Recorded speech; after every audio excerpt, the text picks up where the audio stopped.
il faut que les citoyens sénégalais, qu'ils soient politiciens ou pas, évitent de commettre des infractions et de braver des interdits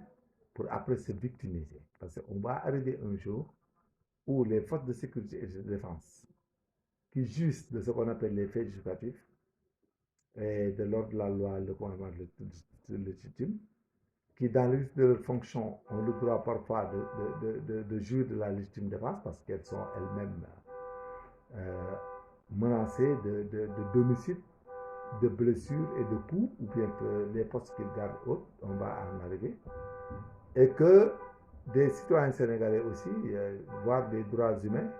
se permettent de biaiser l'autorité de l'État en défendant l'indéfendable. C'est pour cela que je dis qu'au Sénégal, les gendarmes et les policiers qui partent au maintien de l'ordre, ils reçoivent des réquisitions et des ordres. Il y a les réquisitions générales, la réquisition particulière et la réquisition spéciale avec usage des armes. Et cela est régi par la théorie de ce qu'on appelle les faits justificatifs, ou pour les doctrinaires, ce qu'on appelle les causes objectives de non-imputabilité, qui n'ont rien à voir avec les causes subjectives de non-imputabilité, qui est la démarche, la contrainte et l'erreur, et que les policiers appellent les causes de non-culpabilité. En ce qui concerne les faits justificatifs, que les doctrinaires appellent causes objectives de non-imputabilité, c'est l'ordre de la loi, le commandement de l'autorité légitime, la légitime défense et l'état de nécessité. Les gendarmes qui viennent au maintien de l'ordre et les policiers, ils ont l'ordre de la loi et le commandement de l'autorité légitime. Donc, il faut les respecter et respecter les interdits, car si vous vous opposez à leur autorité, si vous essayez de faire des troubles à l'ordre public alors que vous en êtes interdit, si vous essayez de braver leur barrage et autres, il faut utiliser la force et jusqu'à arriver à utiliser même les armes un jour, selon les comportements des manifestants, comme ce qui s'est passé à Mbaké, et que là-bas, les actes qu'ils vont commettre seront lucides et conformes de droit. Et aucune juridiction du pays ne peut les poursuivre, ni les arrêter, ni les condamner. Et que là-bas, les Sénégalais lambda là, qui ne comprennent rien, ils vont dire qu'ils font quelque chose et que rien ne leur arrive, alors que c'est la loi qui le définit et c'est la loi qui les protège. Mais comme vous avez des gens et des policiers qui ont la sérénité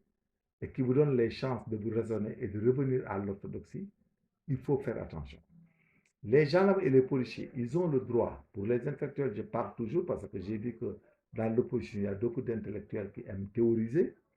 Je vous amène à vous dire aussi que les textes qui appuient la théorie des faits justificatifs